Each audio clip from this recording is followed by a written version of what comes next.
Welcome back, everybody. So we're starting up more material on antiderivatives. As a reminder, the exam on Wednesday is going to be only on units 3.1. That's extreme value theorem and critical values. 3.3, which is curves, applications of the derivatives. So increasing, decreasing, concavity, relative extrema, points of inflection, and all that stuff. That's a very rich section. 3.3 is a very, very, very long section. So make sure you digest all of it. 3.4, which was curve sketching. That's all it was. I mean, quote unquote, all it was. It's basically tying in everything together. Now, not only just adding those extra elements of now taking everything we did in 3.3 and building it up, and then 3.5, which is optimization. So 3.1, 3.2, or sorry, 3.1, 3.3, 3.4, and 3.5. That is it. 3.6 is not on there. 3.7 is going to be taken care of on the final exam. And then 3.2 will not be tested upon that. That is the mean value theorem, which is not super useful for us. So any questions on that before we get started with this stuff today? So this stuff that we're going over today, not on the exam.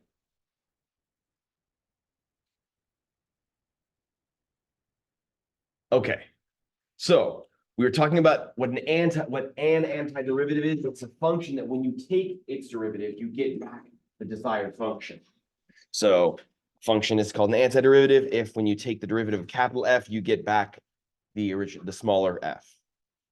And so we did it a couple times, and now we're going to do it a little bit more. So now let's make it a little more complicated. So 12x cubed. What function would I need to do to get 12x cubed? So it's got to be an x to the fourth, right?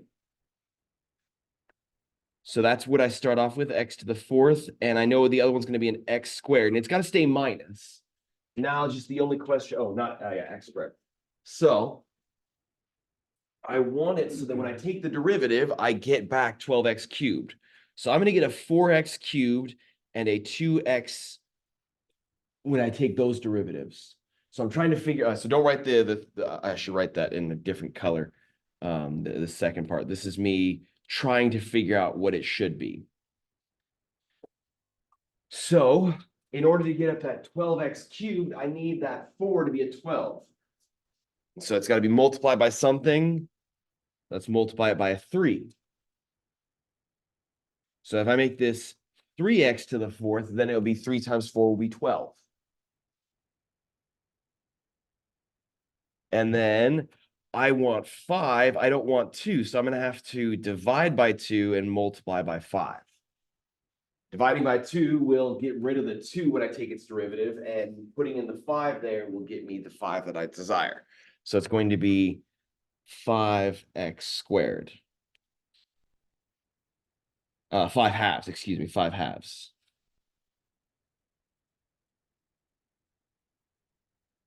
And I guarantee you, if you take the derivative, you'll get 12x cubed and then minus 5x. But I'm forgetting something.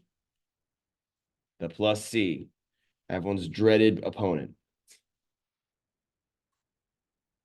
All right. Function whose antiderivative is secant squared. Didn't we already do that? Secant tangent. Okay, no. Secant squared. Derivative. What function has a derivative of secant squared? Derivative of secant is secant tangent. Derivative of tangent is secant squared. So it's going to be tangent. Tangent of x plus a constant c. And these things can get harder and more complicated as we go along. And there will be so right now we're going to be doing this the hard way, which is kind of guess and check, which is probably my least favorite area of mathematics. There's an area of mathematics called differential equations. And all of the proofs in differential equations end up being something along the lines of, it works because I said so.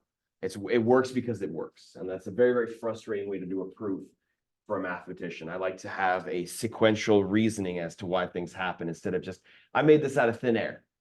I just guessed and it worked out. Good enough? Cool. So we will learn rules to figure this out faster and more efficiently instead of just guessing. But for now, 5x minus 9 to the 7th power. What needs to be present? So if I wanted to get a 5x minus 9 to the 7th power, by the chain rule, I probably would have to have a 5x minus 9 to the 8th power, right? Because when I take the derivative of that, it'll bring, then the derivative of that would be 8 times 5x minus 9 to the 7th power times the chain rule by 5 times 5. So I'm very close, but I'm off by a factor of 40. So it because 8, so what I need to do is I need to divide this by 8 and 5. So I need to do 1/40th. And then plus our constant c. And I guarantee you, if you take the derivative of that, you can verify it. That's one of the things I love about antiderivatives the most, is that you can check your work on every single one of them. With derivatives, we couldn't really, we had to trust that we knew what we were doing, right? We had to trust that we knew the process very, very well. And that was excellent. But with antiderivatives, you can just, unlike you can do it again, you can just take the derivative and see if you get back the original function. The next one, -7 over 1 plus x squared. That -7 is just a constant, so I could put it out front and deal with it later. Antiderivative of 1 over 1 plus x squared would be tangent inverse. Or you could leave it as -1, like you could just factor out the 7 instead of the -7. And the antiderivative of -1 over 1 plus x squared would be cotangent inverse. But I like to do it this way, -7 tangent inverse of x plus c. Which function has an antiderivative of cosecant cotangent? Cosecant, careful though, because the derivative of cosecant is negative cosecant cotangent. So it's going to be actually negative cosecant of x plus c.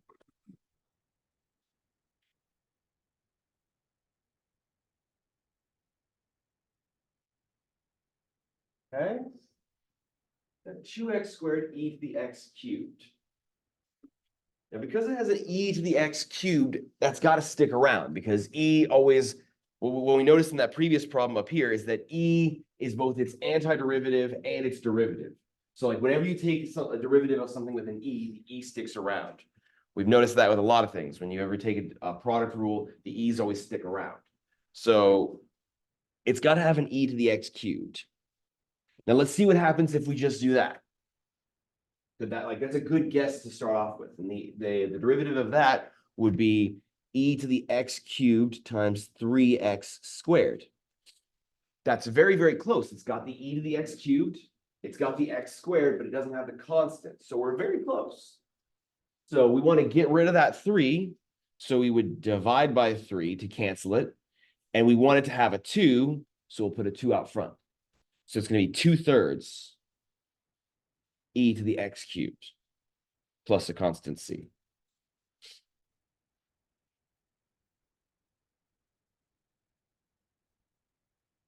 Last two, 1 over 1 minus 3x. What function do you think that would be? What function do you think the antiderivative is going to involve?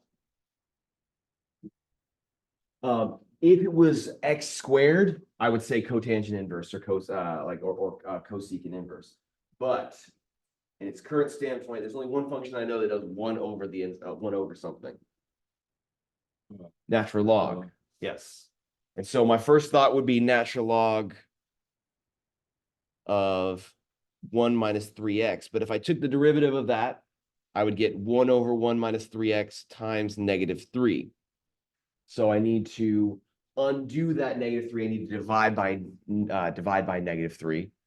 And the other thing to know is that we don't do with antiderivatives, as we saw before, with natural log, to get the most general antiderivative, it needs to be an absolute value. And so -1/3 plus our constant c. last but not least, sorry, I want to check something. Okay, yeah, good. 2x cosine of x squared minus 5.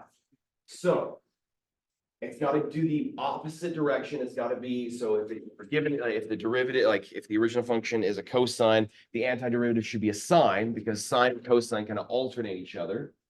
So let's start off with the sine of x squared minus 5. And that will be our guess. Could be right, could be wrong.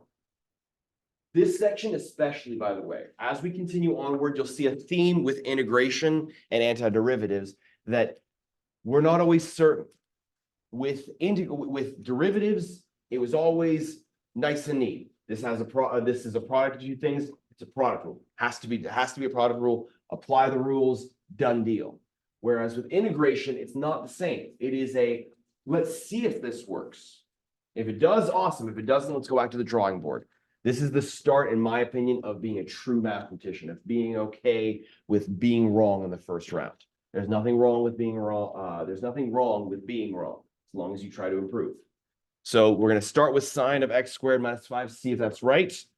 Well, the derivative of that would be cosine of x squared minus 5 times the derivative of the inside, 2x. It's exactly what we need. It's the exact same thing. So our first guess ended up being right. That's excellent. That doesn't happen very often. Even for me. I've been doing this for a very, very long time. And even still, I still don't know them off the top of my head. So these are some basic antiderivative rules that we're going to be given. This is going to get repeated in unit 4.3 in a little bit, but we'll get there. I remember to, okay, good. That plus these. The only one that's a little bit niche is for the antiderivative of x to the n. So for any x to the power of a number, the antiderivative is x to the n plus 1 over n plus 1 plus c, save for n equals 1. What would happen if that was the case? If n was equal to -1, first off, this wouldn't make any sense. You'd be doing x to the 0 over 0, which doesn't exist. More specifically, if n was -1, we would have x to the -1 is equal to 1 over x, which has antiderivative ln of the absolute value of x plus c. So when you have x to the -1, that's the only case that doesn't work. And these are the rest of them. We will get more rules as we continue onwards, but for now, this will be sufficient. So find the general antiderivatives of the following functions.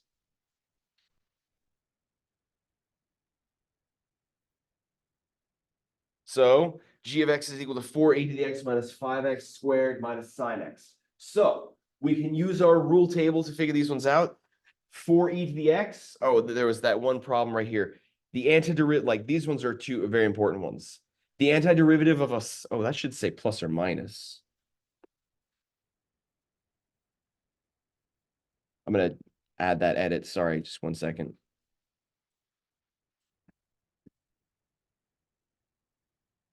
.7.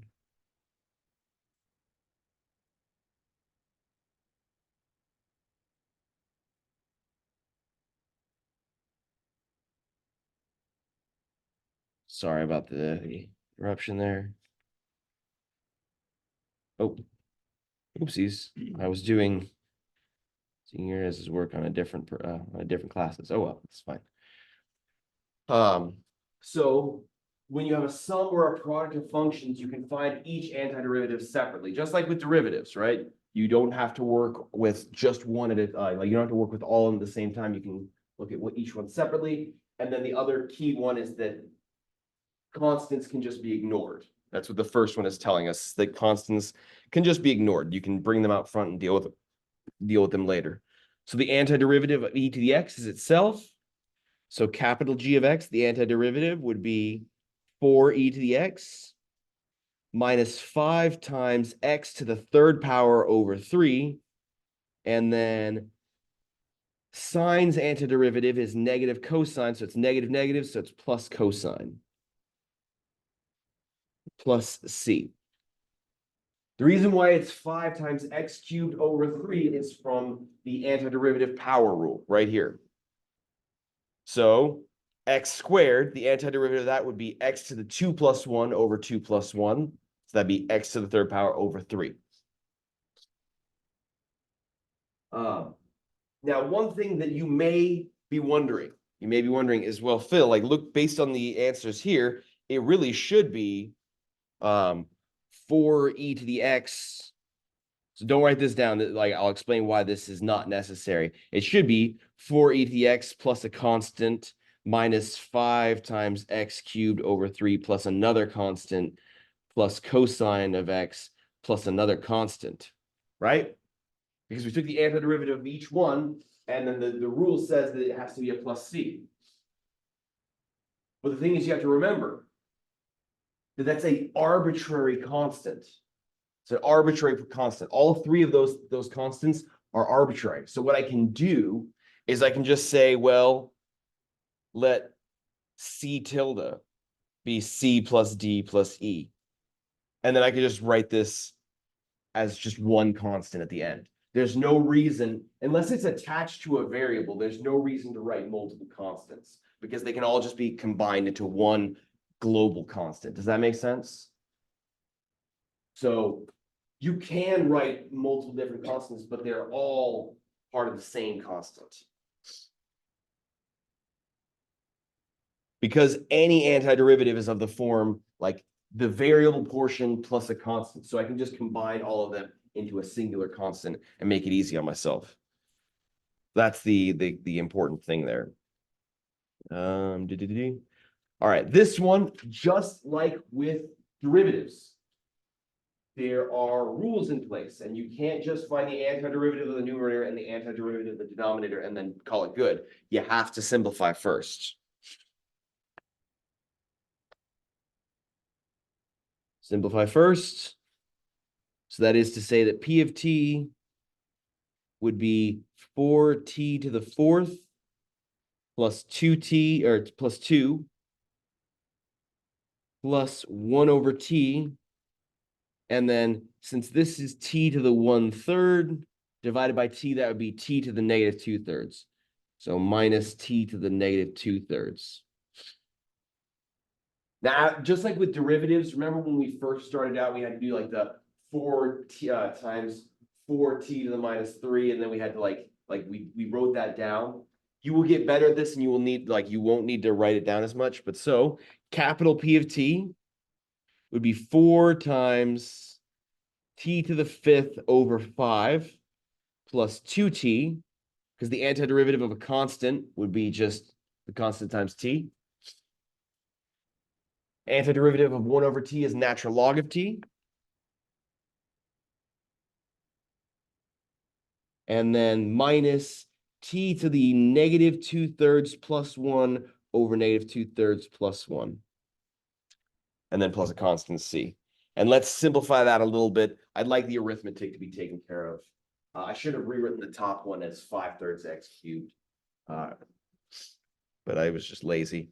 So that's going to be 4/5 t to the 5th plus 2t plus natural log of absolute value of t minus 3t to the 1/3 plus our constant c.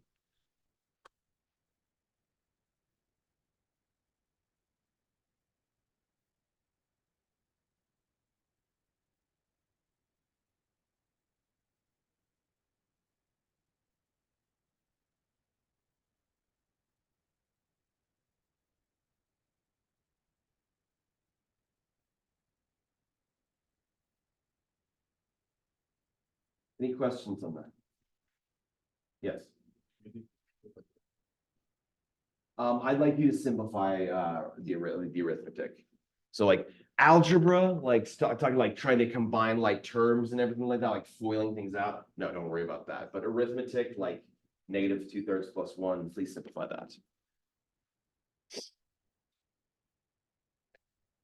The challenge problem is a very, very cute problem. I highly recommend. It involves think trig formula.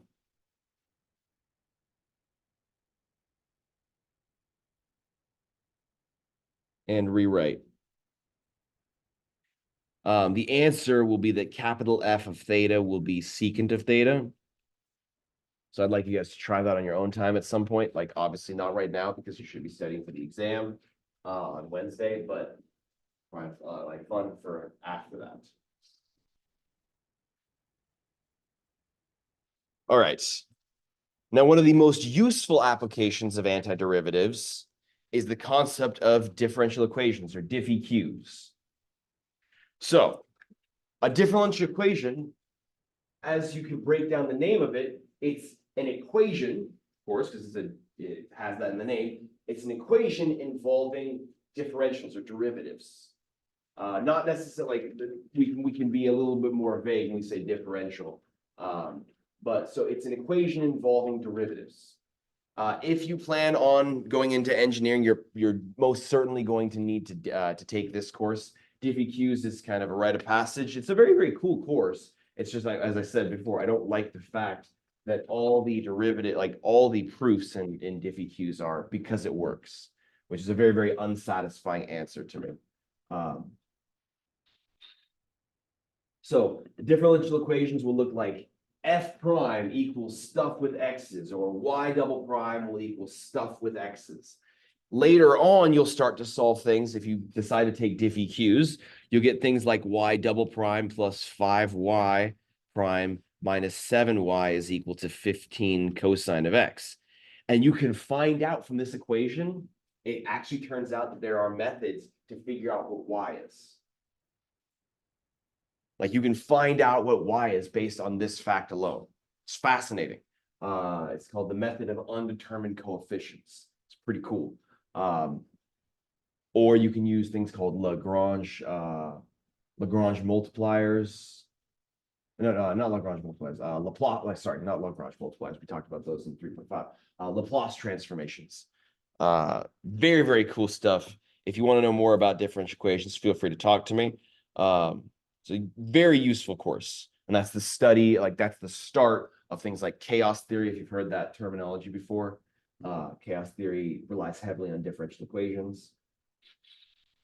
Fluid dynamics, all these types of things involve diff-EQs because diff-EQs study an equation involving derivatives, which are much easier to document. So we are going to be sticking with the most simple ones, which are called separable and first order. So first and second order meaning they have the first or second derivative, and separable meaning that they have already been separated into one side having F prime, one side having the X's.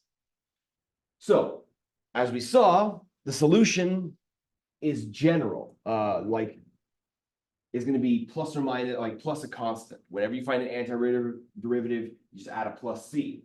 However, if you're given additional information, you can find a specific solution. Like if you know that F will be something at some point, that happens very often. You know where the particle started. You know what the population is right now. What will the population be later on? So you can use that, and that's we're going to see here. Examples 3.7.5. Find lowercase f if f prime, the derivative of f, is 3x squared plus 4x minus 5 over x, and f of 1 is equal to 17. So the statement f of 1 is equal to 17 is what we call an initial condition.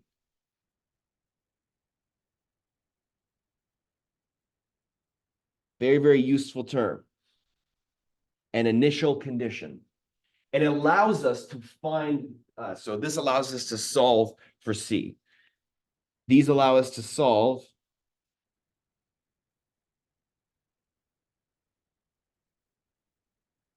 for capital plus, for the plus C. Initial conditions are what allow us to find the answer to the plus C. Let's see it in action.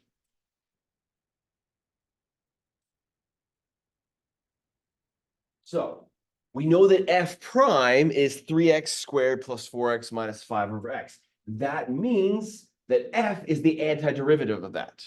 Normally, we've been given an f and we're trying to find a capital F, but it's the same concept. We're being given f prime, we want to go backwards. So we can find f by finding the antiderivative. We can find f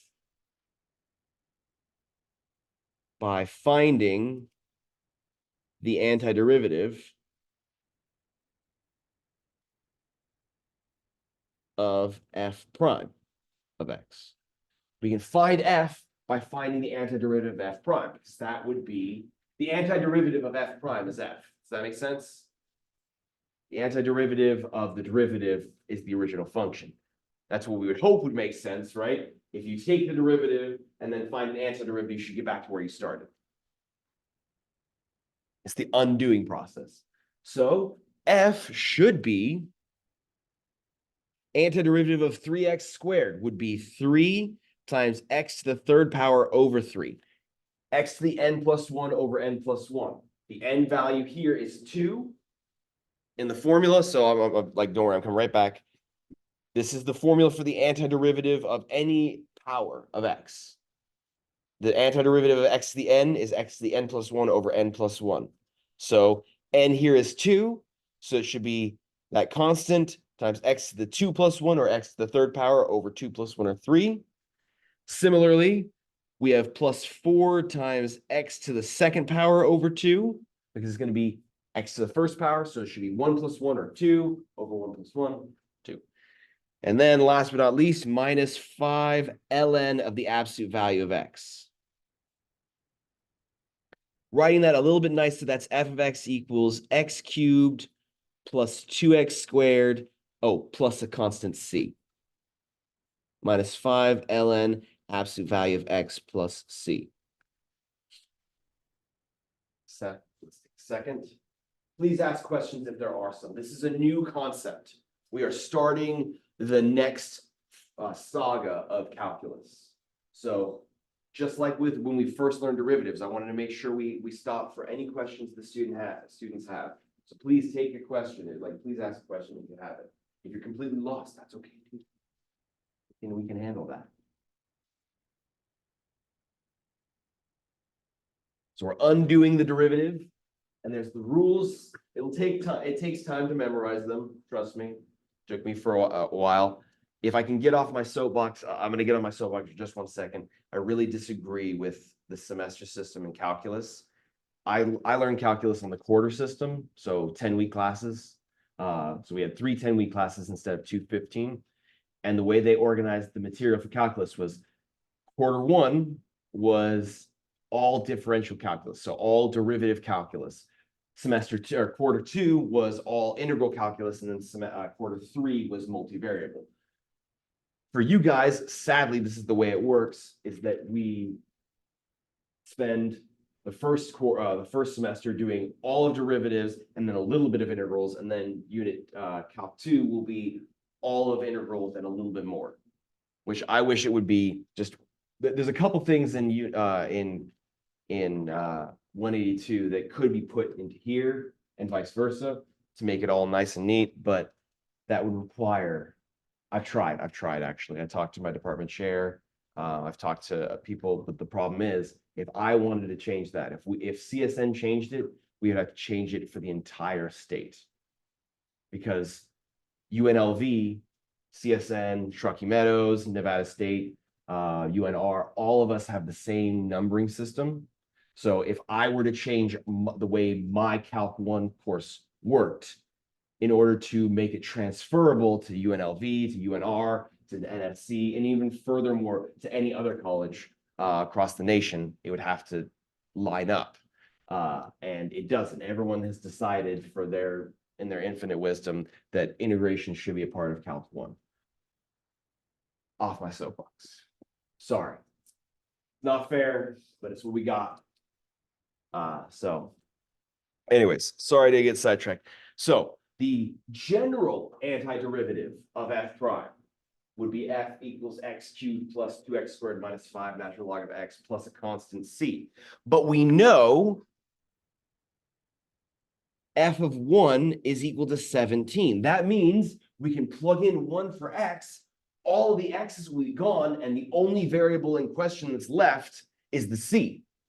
So it'll be 1 cubed plus 2 times 1 squared minus 5 ln of absolute value of 1 plus a constant c is equal to 17.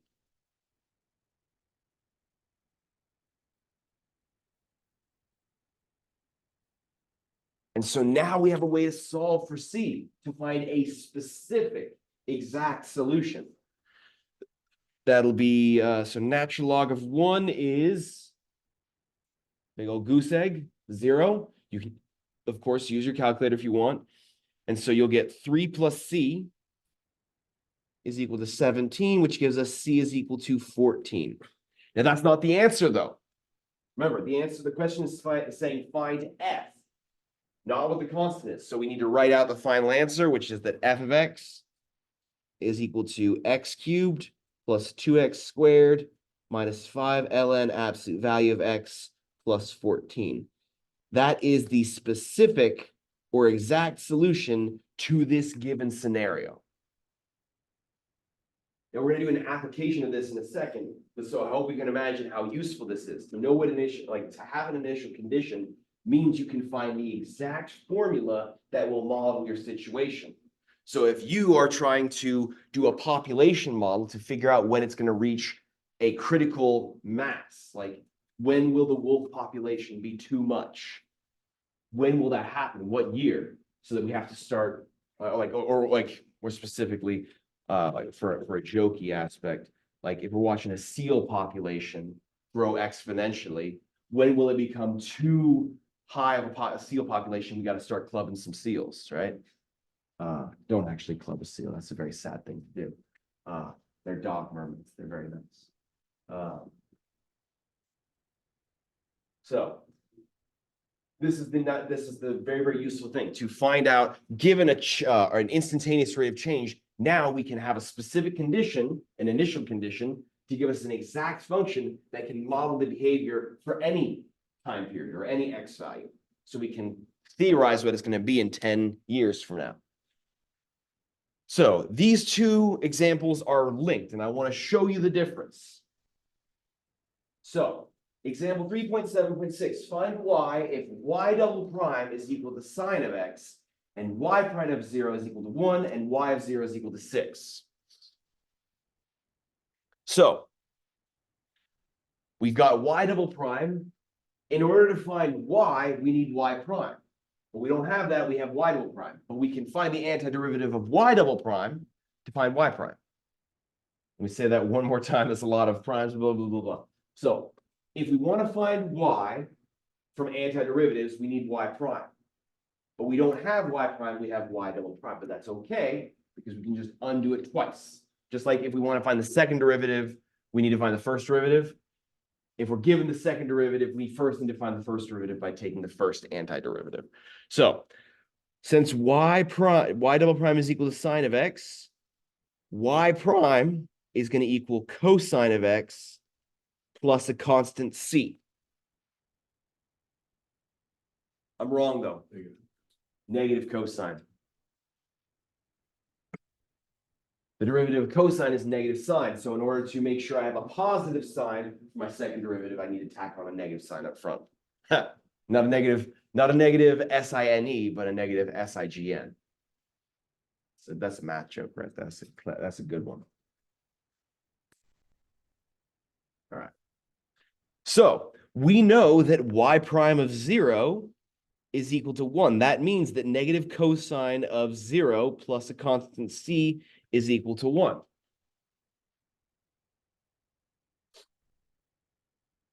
And so we can solve for c. Cosine of 0 is 1, so it's negative 1 plus c. That'll tell us that c is equal to 2.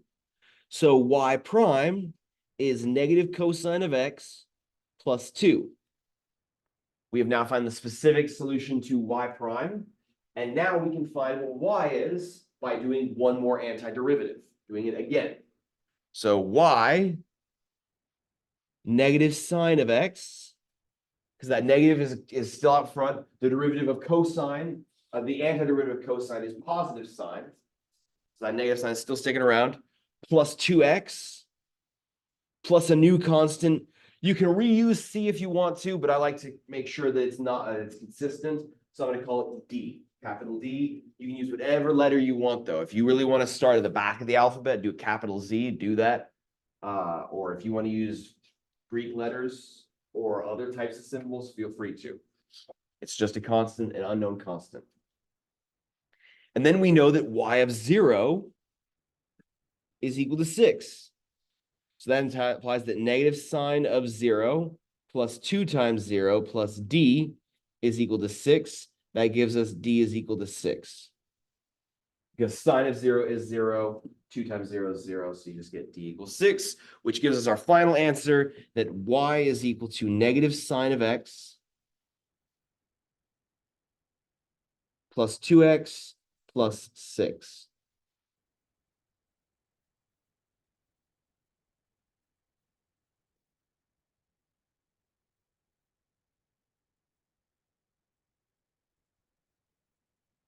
In stark contrast, unless there's any questions on that. So we had to kind of do the process twice. But I want you to notice what is the difference that you see between these ones? Like, yes, the numbers are changed. It's not, there's no longer y of 0 equal y, like it's no longer 0 and 1 and 0 and 6. It's 0 and 1 and pi and 3. But there's a main difference, a very important difference.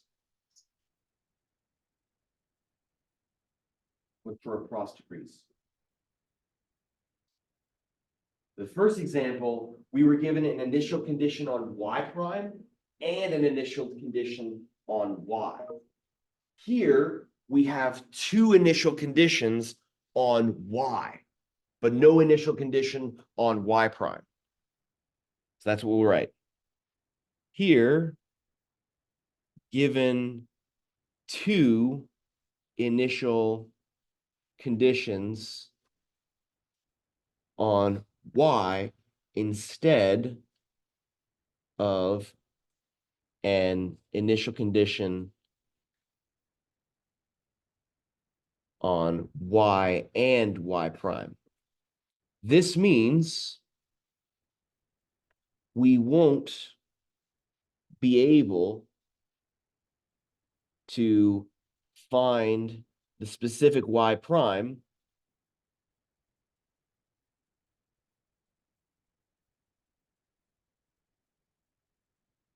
from the start. I'll show you what I mean in just a second once you've written that down. Like we're gonna write that down and we're gonna explain it. I'm super excited, guys. I'm really, really excited to get to chapter 4. It's my favorite section. It's my favorite section.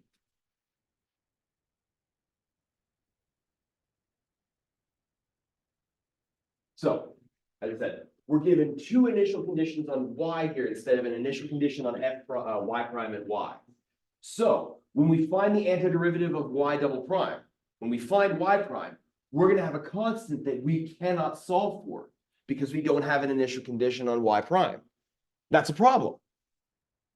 So, we have to think outside the box. So, we'll do it. We'll find, so y prime would be negative cosine of x, just like before, plus a constant c, but there's no initial condition on y prime. So there's no way to solve for c. So we have to just keep going and hope that we can figure it out. So that means, so all right, no initial condition.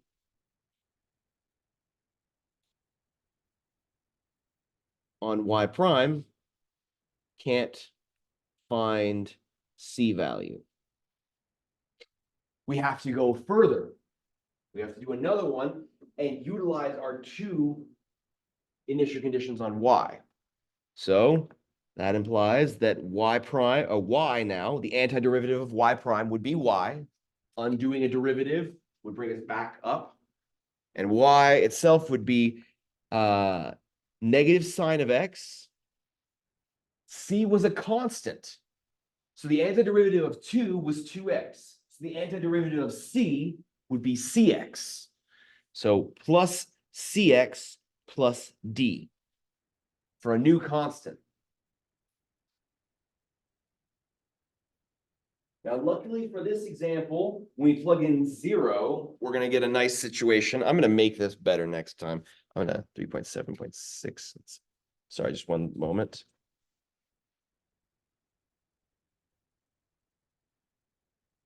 Spice up 3.7.6 and 3.7.6. So how many, what did you say? This semester I have two, you guys. But I really like, this is my favorite course to teach at the college. I love calculus. It's my, like, technically speaking, I love 182 more. But my notes, so I have these guided lecture notes, these are all completely handwritten by me, with the help of one of my, like, the original skeleton of these was actually given to me by one of my mentors at Columbus State, Dr. Alan Yang. But I've added a lot to them and I've made these my own. I added exercises and I'm still finishing it off. My 182 notes are still kind of in his skeleton format, so it's not my handwriting, so I'm still trying to get them typed up. But Unit 3's exercises have been really holding me back. Sorry for the sidetrack. Where were we? So y of x is negative sine of x plus cx plus d. We can utilize both versions. So y of 0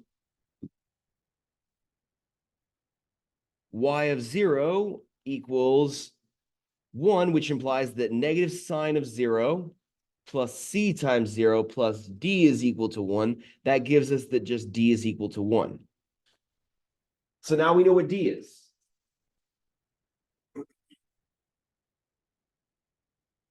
So now we've got that y is equal to negative sine of x plus cx plus 1. We now know what d is.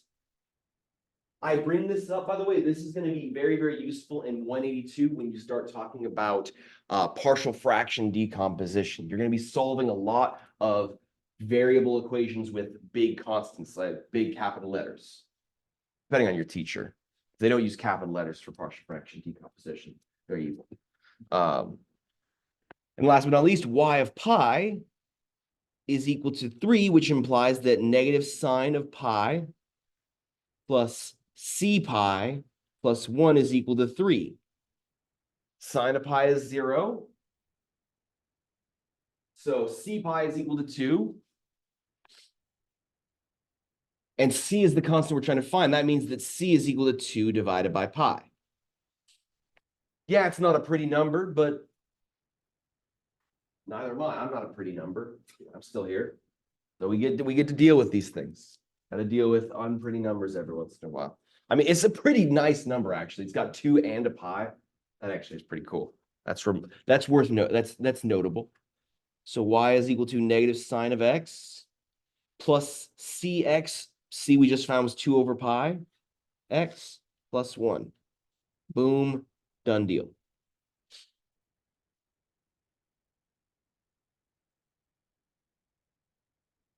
All right. Any questions on that?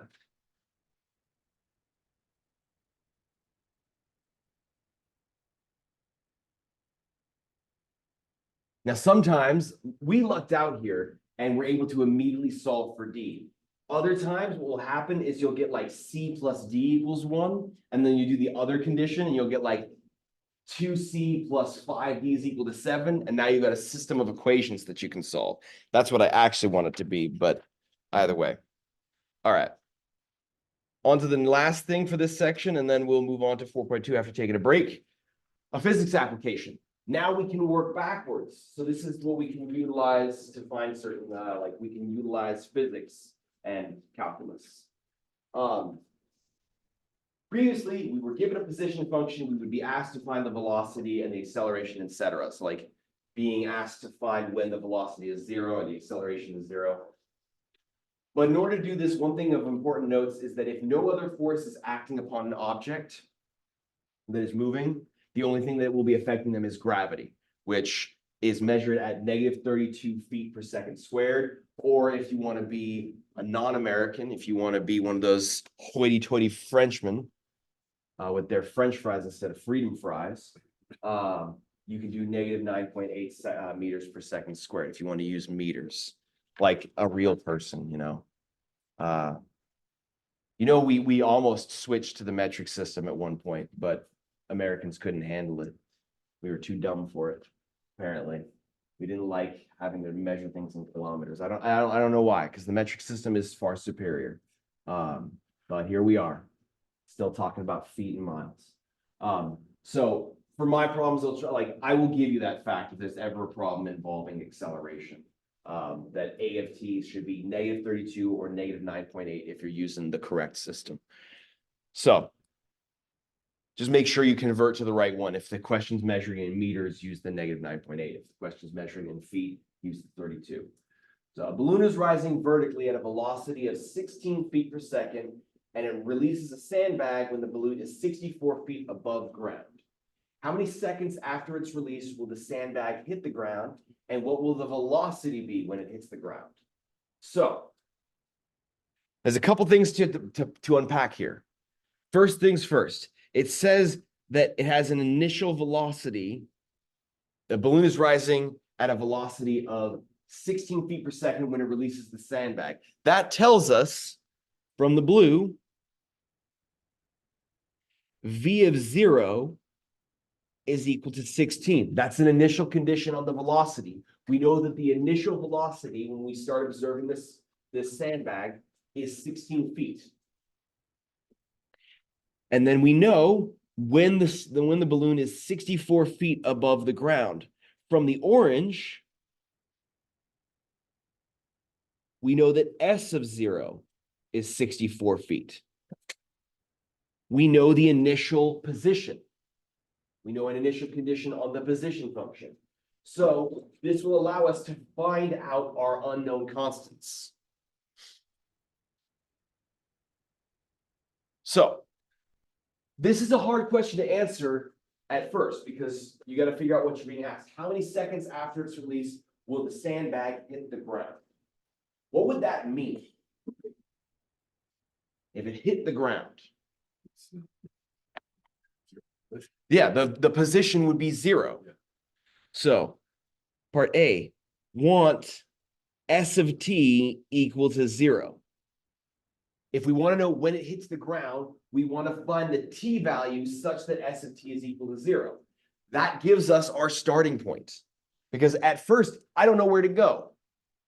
Am I supposed to take antiderivatives? Am I supposed to take derivatives? I don't know. I'm not given a function. But what it says is that we want to hit the ground, which means we need S of t. So we need to find S of t first. We know A of t is equal to -32 or -32 feet per second because we're assuming that no other force is acting upon this sandbag. No wind resistance. This is in a vacuum. Well, not a perfect vacuum. Like there is gravity affecting it, but there's no wind. It's inside. It's inside a building. So there's no wind. I don't want to deal with that. Any up currents or anything like that. Leaf blowers blowing things up. Whatever it may be. So V of t is let me write this on the side here. V of t will be A of t's antideriv. Because V of t, the derivative of V of t is A of t. The derivative of the velocity is the acceleration. So if I want to find the velocity given the acceleration, I'll find the antiderivative. So V of t would be -32t plus a constant c. But we know that V of 0 is equal to 16, which implies that -32 times 0 plus c is equal to 16. That gives us that c is equal to 16, or more specifically, V of t is -32t plus 16.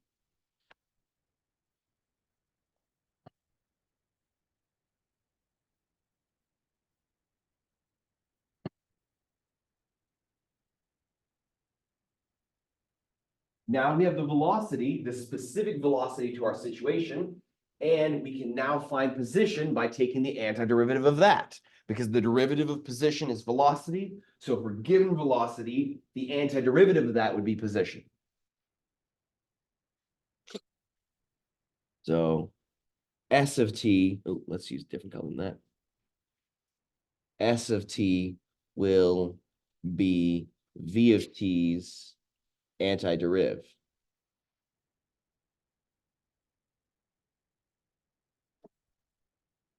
All right. So S of t will be negative 32 times t to the second power over 2 plus 16t plus another constant we'll call d.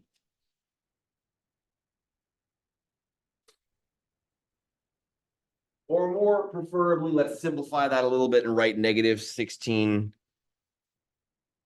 t squared plus 16t plus d.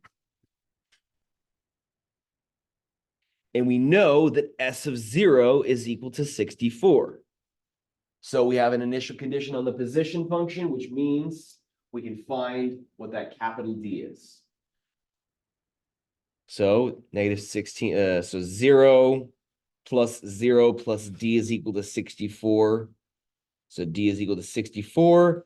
And our position function, S of t, is therefore negative 16t squared plus 16t plus 64.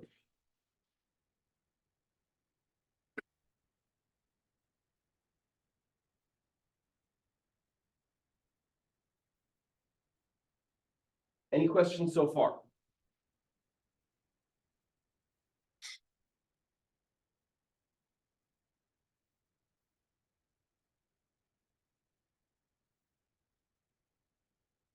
All right, now we can actually add to the problem. We want to know the times at which S of t is equal to 0. So S of t equals 0. Use the quadratic formula to find that t is equal to roughly either 2.56 or negative 1.56. You can try and factor it on your own. I guarantee you won't find a nice number. So use the quadratic formula, x equals negative b plus or minus the square root of b squared minus 4ac all over 2a. And you will get t equals 2.56 and negative 1.56. Negative 1.56 does not make sense in this context because time cannot be negative, at least not yet. Maybe one day we'll find, we'll figure out time travel, but I doubt it. So t is equal to 2.56 only. So that is our answer.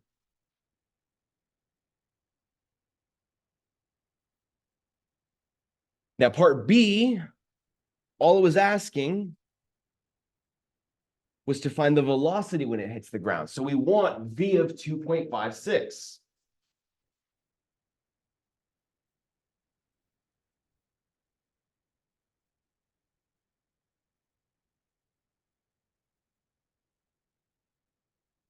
The velocity when it hits the ground would be v of 2.56. We know it hits the ground when it's after 2.56 seconds. So if we want to know the velocity when it hits the ground, we'd find v at 2.56. We already found v in order to the good news is we've already found v. V from up above is negative 32t plus 16. So v of 2.56 would be negative 32 times 2.56 plus 16, which ends up being negative 65.92 feet per second. Which makes sense. Your velocity should be negative because you're falling downward. You're not rising up anymore, so your velocity should be negative. It should be going backwards.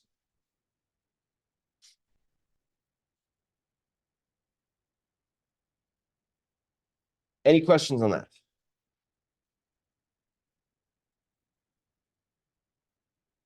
Perfect timing to get started on Unit 4. Let's take a break. Let's get started with Unit 4 after the fact. So people watching the recording, let's take a 9-minute break. Let's come back at 10:10. 10:10. People watching the recording, go ahead and do some yoga. Be right back.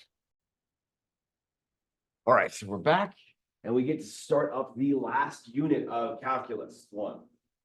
Calculus 2 will continue on with other things, but we get to talk about integration. My favorite concept of calculus. Legitimately, I love integration because it truly is the start of your true mathematical career, in my opinion. Up until this point, a lot of the times, like I've tried to combat it by making more complicated questions, but up until this point, all of our questions have been really like, here's the rule, use the rule. Here's the process, use the process. Especially when we get to 4.5 and 4.6, we get into what I would consider true mathematics of here's the problem, figure out what you need to do, then do it. So instead of here's what you need to do it, it's figure out what you need to do, then do it. There's that extra step of complexity, which is what true mathematics is. It is trying to say, what should I do? Let me find out.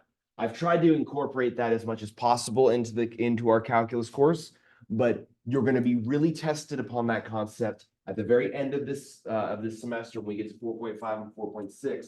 And then in Math 182, if you decide to take it, there's going to be a lot of different integration methods. And the question that you run into in Calc 2 is, here are all these tools. Which tool do I use? And now let's use it.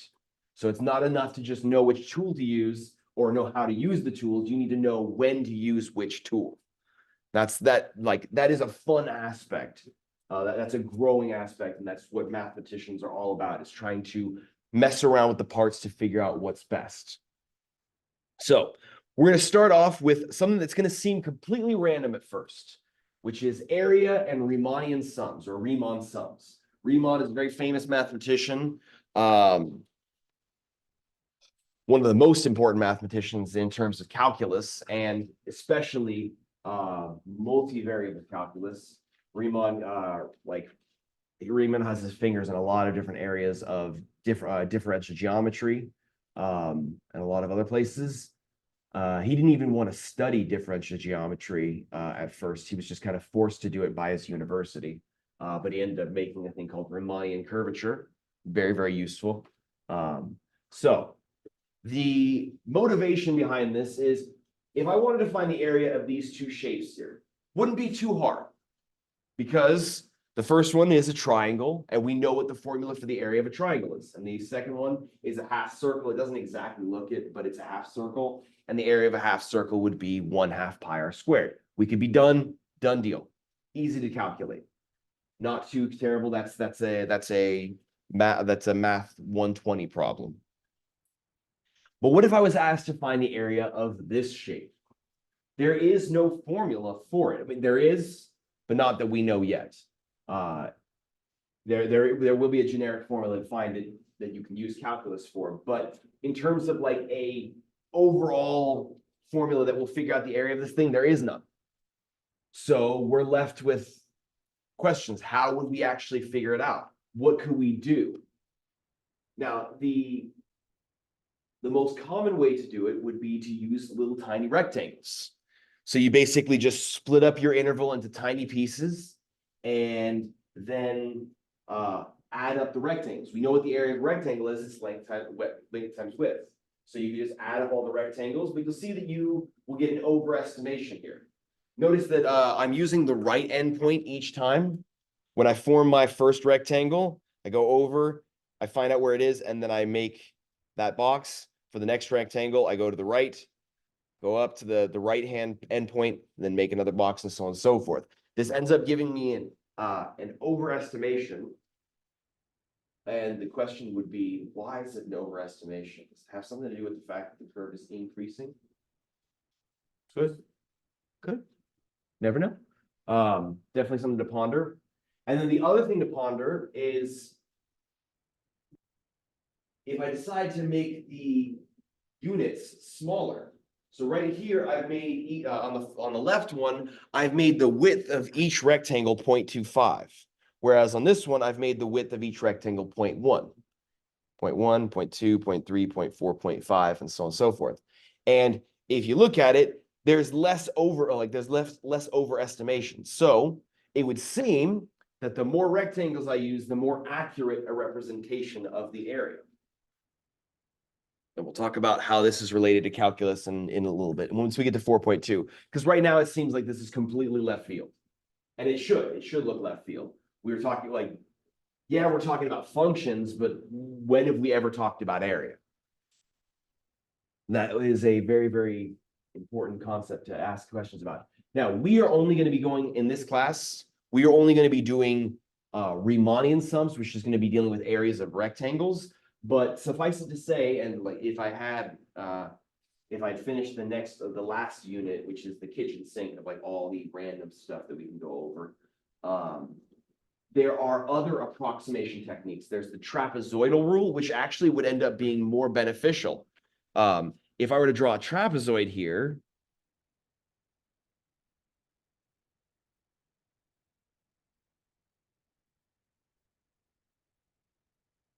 you'd see that the trapezoids actually end up being even more accurate. So there's a thing called the trapezoidal rule, which you can test out. It was way more useful back in the day when people didn't know how to calculate area with calculus. But the other one is to use parabolas called Simpson's rule. And that one is also kind of weird. But we're not going to be going over them. We're just going to be doing the rectangles because what's far more important than doing approximations is getting exact answers. So we're going to go ahead and approximate area. The graph of f of x equals x cubed minus x squared minus 5x plus 9 is given twice below. We're going to approximate the area of the region of the curve between -1 and 2 using 3 rectangles on the first one. And so 3 rectangles here. And we're going to do 6 rectangles here.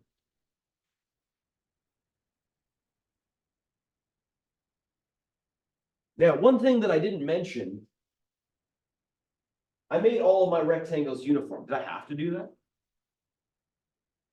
No, I didn't have to. I could make one. I could do it like this. I could have done this one right here. And then I could have done a bigger one right here. And then maybe an even smaller one right here. Wait. That, and so on and so forth. I could do it however I want. That's actually end school mathematics. If you want to take real analysis, which is math for as a 400 level math course, that's how we define integration actually, is by doing any set. But we're going to work with uniformity. We're going to make sure that all of our rectangles are the same width. So 3 rectangles. I have, here's -1 right here. And here's 3. Put that on both of them, -1, and here's 3. What size should my rectangles be? Oh, I don't know why I marked 3. I don't need to mark 3. I thought it said the area from 1 to 3, saying from 1 to 2. How big should my rectangles be if I'm going to use 3 rectangles?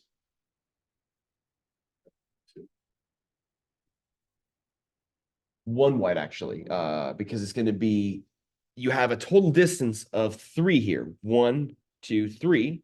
And we need 3 rectangles, so it would make sense that each rectangle has length 1. Now, we can either use the left endpoint or the right endpoint. It does not matter to me. Which one do you guys want to use? The right endpoint, because we did it before, that works. So let's use the right endpoint. So that would be the first rectangle. Second rectangle would be like this. And the third rectangle would be like that.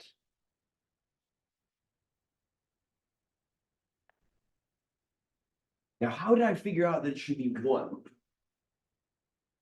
Yeah, for this one, it wasn't too bad. I could figure it out because I said, like, okay, here's -3, or here's -1, here's 2. And that should be a distance of 3, so I'm good. But let's figure out a general formula. We're going to call that distance delta x. Call the width delta x. There's a reason for it in a second. The formula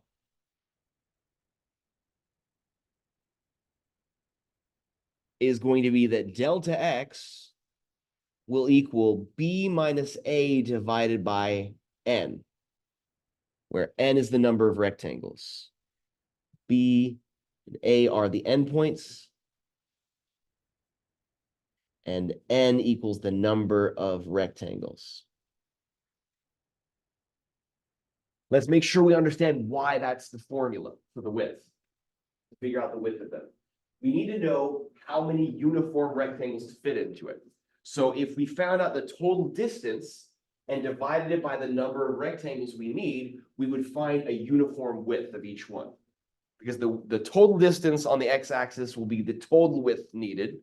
And if I divide that into equal portions based on how many I need, I'll get the answer. The reason why it's b minus a is that's your right endpoint minus your left endpoint. That gives you the actual distance for anything. 2 minus -1 is a distance of 3. If you were trying to find it from -4 to 4, that's a distance of 8, but you can do that by doing 4 minus -4, total of 8. So that is the formula. I'm just going to put that here. And then we'll kind of divide this in half.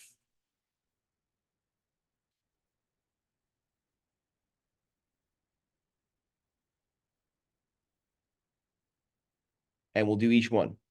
So let's call this 1.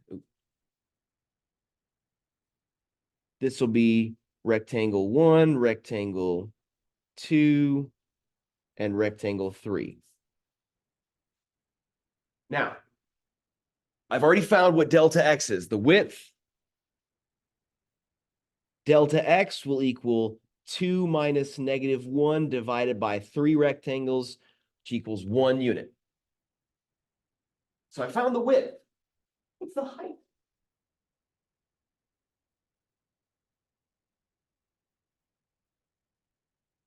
We could count it. That would be one way, but it's kind of looking a little bit difficult to figure out what exactly this number is. I mean, depending on what the situation is, we can count it, not too terrible, but how would we find it in general?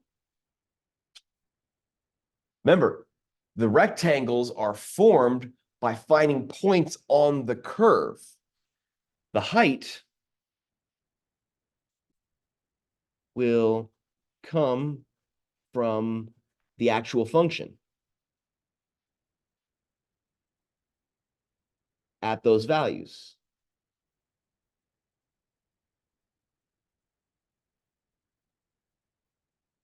So let's write that down and then understand what's coming, what I mean. To find the height of rectangle 1, what I would do is I would find r of 0 to find where it is right there. To find rectangle 2, I would find f, or was it f? No, yeah, f of 1, and that would give me what f of 1 is. That would give me the height of the second rectangle. F of 2 would give me the height of the third rectangle, because that's your y value. That gives you your vertical distance. So height of R1 is equal to f of 0, which would be 0 cubed minus 2 times 0, right? No, minus 0 squared. Minus 5 times 0 plus 9. Which equals 9. For R2, it would be f of 1, which on the interest of time, that would be 1 minus 1 minus 5, -5, that'd be 4. And the height of rectangle 3 would equal f of 2, which would equal 8 minus 4, that's 4, minus 10, that's -6, that's 3. But you're plugging it into the original function because the original function will give you the actual height on the graph. Any questions on that?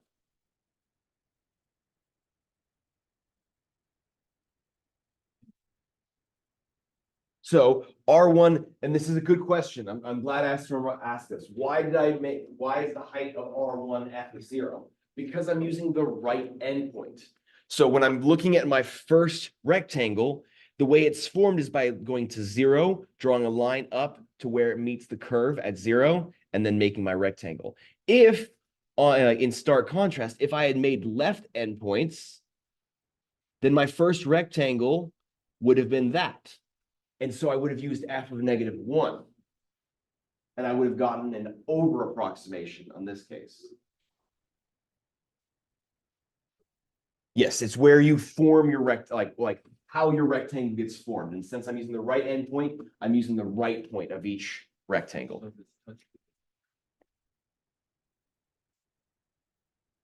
Like if it's to the left, it's a negative number. If it's to the right, it's a positive number. Yes. So we've got all the heights. We've got the widths. They're uniform. So the approximate area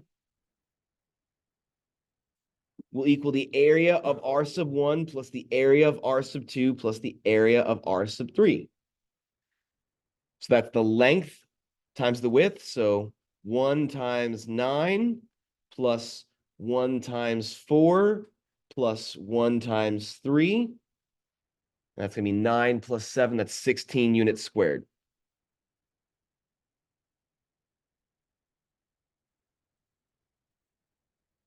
And that's going to be an underestimation. Pretty substantial underestimation. That's because we're using 3 rectangles. If we and you'll see that the actual area is something different, and I'll actually get that for us ready in just a moment. This is the reason why I want you to have this calculator. This calculator can figure out area for you of any curve. It's pretty nifty. So now we'll do it instead with delta x here would be 2 minus -1 divided by 6 rectangles. So that's going to be a distance of 1/2 or 0.5. Do you guys want to use left endpoints this time or still stick with right endpoints? Let's do left. So using right endpoint and using left endpoints.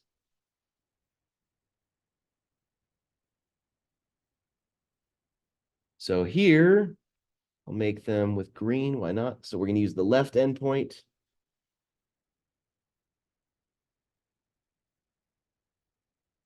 This.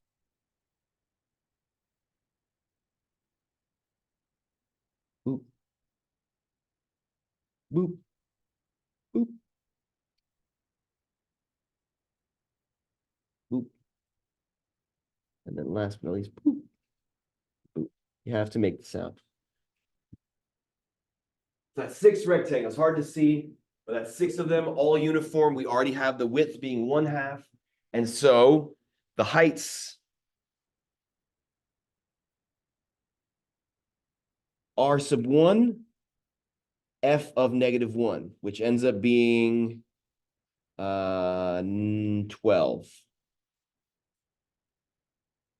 Because you get -1 minus -2 plus 5, that's +3, yes, 12.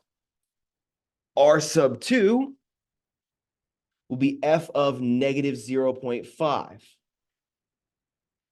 Because we're only a half of a distance past -1. So we're at -0.5.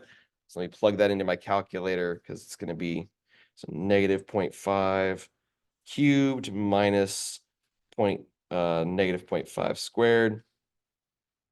And then minus 5 times -0.5 plus 9. You should get 11.125.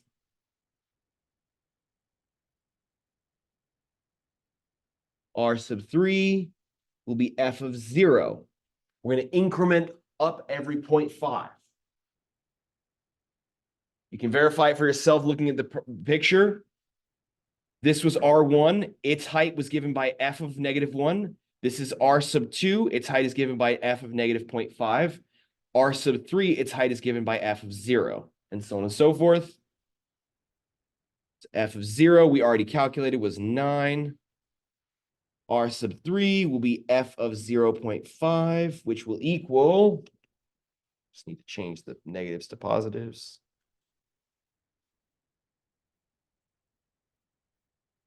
6.375. R sub 4 will be f of 1, which we already calculated, which was 4. R sub 5 will be f of 1.5. So now I just need to add a 1.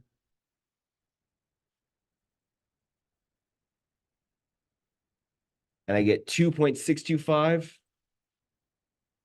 And last but not least, R of 6. Wait. I doubled up R sub 3. Did you guys notice that?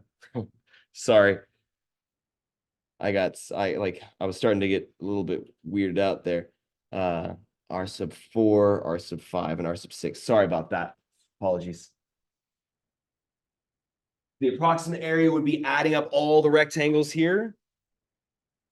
Prox area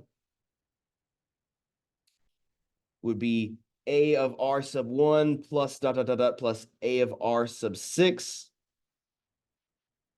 If everyone's okay with the dot dot dot, so we don't have to write A R sub 1, A R sub 2, A R sub 3, A R sub 4, so on and so forth. It's a double subscript.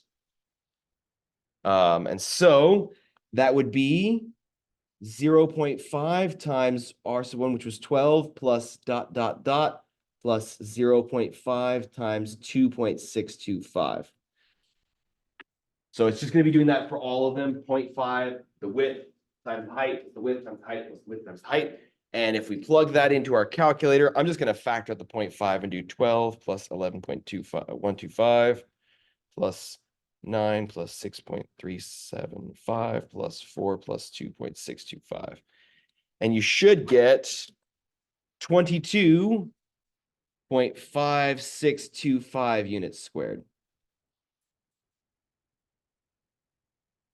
It makes sense. The first one was definitely going to be an underestimation, and the second one was definitely going to be an overestimation. The true area,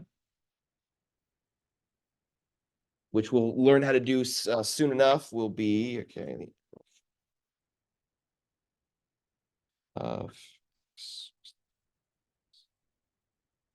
squared. Sorry, 1 second. That's 5x plus 9.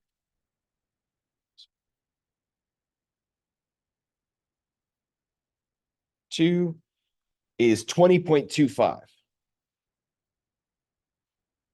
So pretty close, but definitely no cigar.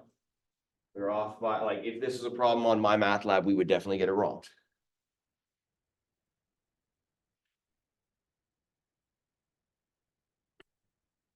So, as you saw here, it was getting really, like, when it was just 3 rectangles, it wasn't too terrible to write out.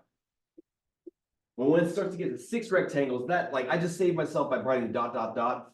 So each one, 1, 2, 3, 4, 5, 6. So 6 times 4, 24 pen strokes. I just saved myself. What if you wanted to approximate it with 15 rectangles? Do you really want to write AR sub 1 plus AR sub 2 plus AR sub 3 all the way to AR sub 15? That seems like way too much time. And mathematicians were also sick of it. They didn't want to write out that much work, so they thought of a new concept called summation notation. You might have seen this before. If you have, awesome. If you haven't, no big deal. We're talking about it now. So I'm writing the most general version of it. Usually we're either going to be starting at I equals 1 or I equals 0. So let A sub m through A sub n be real numbers such that m and n are integers, with the condition that m is less than n. So you can even do this. So notice I said integers, so you can even start with negative numbers. In fact, you actually see in complex analysis, you start calculating from negative infinity to positive infinity, which is very cool, called Lorentz series. But there's so much fun you can do. In this notation, I is the index. It tells you how you're going to plug in the numbers. M represents the lower limit or the lower bound. N represents the upper limit or the upper bound. And A sub I is the general term. It tells you how each term depends upon I. So to write it out and to compute them, this one right here, I equals 110. So what this would be, your A sub I term is just I.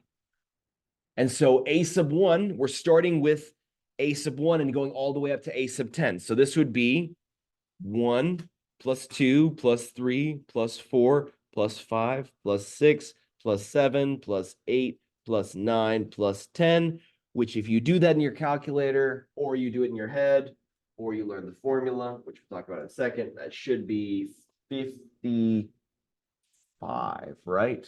Yeah, 55. Man, Phil, you did that really quickly in your head. How did you do that? Well, that's a secret. We'll get to it soon enough. This next one, the sum from k equals 0 to 4. So we're going to, our a sub k term, this is showing you that your index can be I, k, j, it doesn't matter. Whatever you want, as long as you're consistent.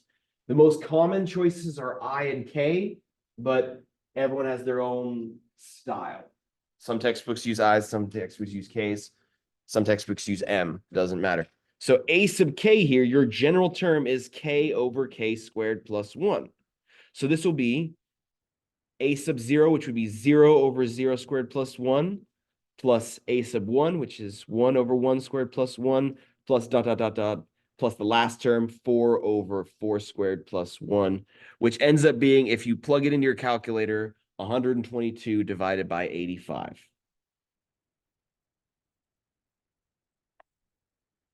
Now, the cool thing with the calculator I showed you is you can actually compute this quickly. There's a button for it. It's right above the x variable, typically speaking. Yeah, it has a picture of the summation. So that's a capital sigma. If you can look for the capital sigma and it should be able to compute it for you, which is pretty nifty. Now, this last one, the summation from j equals 3 to 10 of 5. Notice that the general term here does not depend upon j. So a sub j is just 5 for any j. So this is going to be 5. This is a sub 3 plus 5. This is a sub 4 plus dot, dot, dot, dot, dot, plus 5, which is a sub 10. All of them are 5s. Now the question is, how many 5s did I have? Did I have 7 5s or did I have 8 5s? This always screws me up. 3, 4, 5, 6, 7, 8, 9, 10. I've got 8. That makes sense. Oh, yeah. Yes. Because we're counting a sub 3 in addition to it. So that's the thing that always screws with me. I've struggled with it my entire life. So I have to, whenever I'm dealing with this and I deal with a large number, I have to convert it to a small example to figure it out in my head. But there's 8 numbers there because we're starting with the third entry, including the third entry. So it ends up being 8 times 5, which is 40. But each entry here did not depend upon j at all. That can happen. So it's very, very common, actually. So some things that are important, pay special attention to what the index is. Notice in this example that I drew you, the summation from j equals 0 to 3 of 3k plus 5, the general term 3k plus 5 does not depend upon j. So it's treated as a constant. Just like when you were finding the derivative, if you was a derivative like with respect to x of a different variable, it would technically be 0, or if we knew something about the thing, implicit differentiation would get involved. Same thing with limits. The limit as t approached 5 of x would just be x. Let me write that down. Like, you don't need to write it down, but the limit as t approaches 5 of x is just x, because in the limit's eyes, it's trying to take the limit of x or of a t thing. There's no t's to plug into, so it just treats the x as constant. So, for example, in this situation, you just end up with 3k plus 5. This is a sub 0, a sub 1, a sub 2, and a sub 3. You get 4 3k's plus 5. The other thing that will be especially useful in this section is the concept of the upper limit. The upper limit, we've written it as a generic number, But one thing that's important is unlike the index, the upper limit and the lower limit are fixed numbers that we've decided upon. Every single time, it's some finite number. I don't like, in these three examples, I knew what it was. It was 10, then 4, then 10. The upper limit was. But you can also have a generic limit, and it'll just be a number n or b or whatever you want to do. So keep in mind, so this one right here, the sum from I equals 1 to n, the index is I, n is some finite number that we don't know what it is. It could be 5, could be 10 billion. You don't know. But that means that the only place that we plug in I is the places that have an I. So n sticks around, 3 over 1. This is a sub 1, a sub 2, a sub 3, a sub 4, ... a sub n. So it just so happens that the upper limit, the upper bound, is involved in the general term. That can happen. And very commonly it will happen. You'll see in a second. You have a question, Esra? See what? Kind of. It's like it's just like the number is a fixed number that we don't know. So we're allowed to put it in there. We're allowed to put it into the general term. Just like I'm allowed to put in the starting term. If we made this, just like you can write this, you don't have to write this down, but if I made this from I equals m to n, and I wrote nm over I squared plus 1, this would be nm divided by m squared plus 1 plus ... plus nm divided by n squared plus 1. We go from m to n. And both times n and m is a fixed number, so it can belong. So it's a weird situation, but it's one of the coolest at the end of the day. Summations are one of my favorite things, partly because they're very closely related to integration, but more specifically because there's so many fun things that can happen. Later on in your mathematical career, you will study this if you decide to go as far as I did.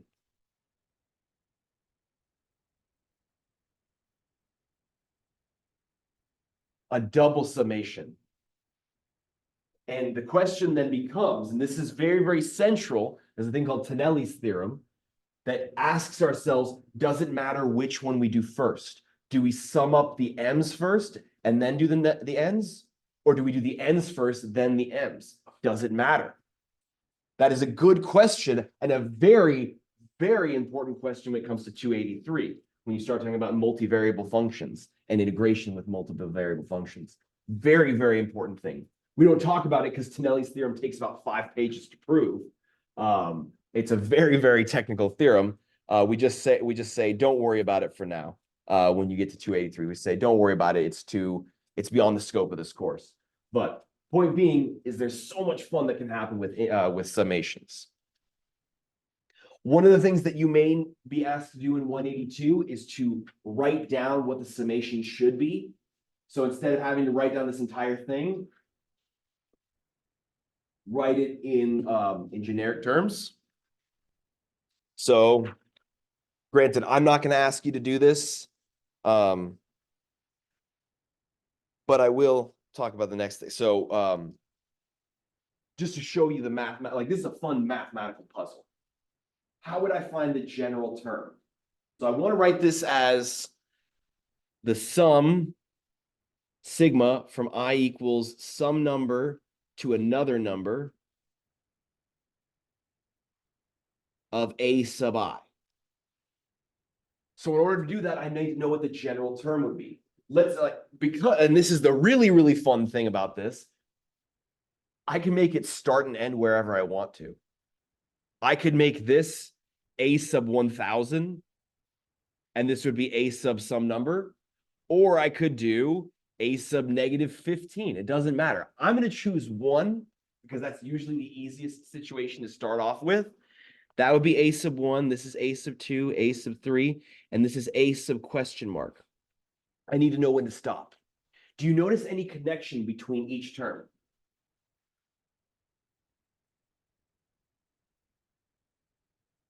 It's a product of 2 things. Even and odd. Even and odd, but more specifically, If it was 2, 4, 6, then it would be purely even. Alright. But it's 2, 4, 8, and 10, 24, they're powers of 2.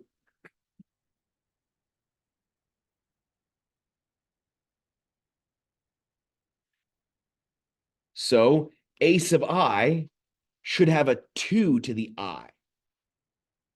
Because the first one should be a 2 to the first power. And so when I plug in 1, I should get 2. When I plug in the second power, I should get 2 squared, which is 4. The third one, I should get 2 cubed, which is 8, and so on and so forth. The next thing is that all of these things, let me move this off to the side, actually. Should have done that. And then we have this one, this one, this one, and this one are all odds. 2n minus 1, or actually in this case, it'll be 2n plus 1. 2i plus 1, sorry, 2i plus 1. That is something I wouldn't expect you to be able to create on your own, because this is something that you really have to start doing in math to 251 and beyond. So this would be 2i plus 1. And so to find the last term, so where do we end? Is 1024 times 21. So that means that 2 to the I has to equal 1024, and I will equal, if you solve this correctly, you should get 2, 4, 8, 16, 32, 64, 128, 256, 5, 12, and then, so to the 10th power. So this thing should be the sum from I equals 1 to 10 of 2i times 2i plus 1.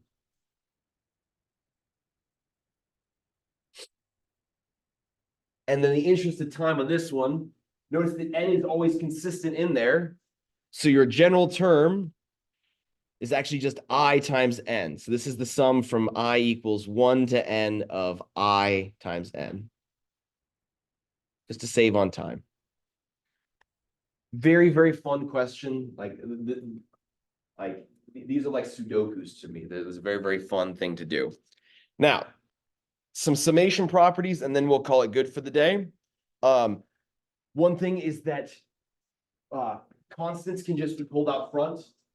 So if there's a consistent constant from every single one of them, you can just deal with it later, and you can break up summations. The question then becomes, actually, does that work for infinite sums too? Who knows? Does it matter? Doesn't matter. Then you have the special sums. If there's anything that involves these, I will provide them for you. But these are some special cases. This is true for anything, as long as we start at I equals 1, the sum from I equals 1 of a constant c is just n times c. The sum from I equals 1 to n of I is n times n plus 1 over 2, or foiling it out, n squared plus n over 2. Now, this brings up a fun thing. And so this is all I'm going to do. Like, you don't need to have them memorized. We'll use them in a little bit later. There's an old fishing story. You know, the whole concept of fishing story. It's like, I caught a fish this big. Then you tell it again, you say, I caught a fish this big. And then I caught a fish this big, and so on and so forth, and how it gets way over the top after a while. So there's an old story about Gauss. If you know who Gauss is, he's a very famous mathematician. He basically was the last great mathematician who knew everything about all the mathematics that was available at the time. He was a very, very smart guy. Apparently, he was a huge jerk, but that's neither here nor there. But he was incredibly smart and gifted from an early age. And so there's a story about him where he was acting out in class because he was really bored. And the teacher said, you know what? Go count up the numbers 1 through 100. Do that. That's your detention. That's your punishment. You have to add up all the numbers from 1 to 100. Remember, this is before calculators. This is like in the 1500s. He doesn't have a calculator to do this. He comes back 10 minutes later and says the answer is, what is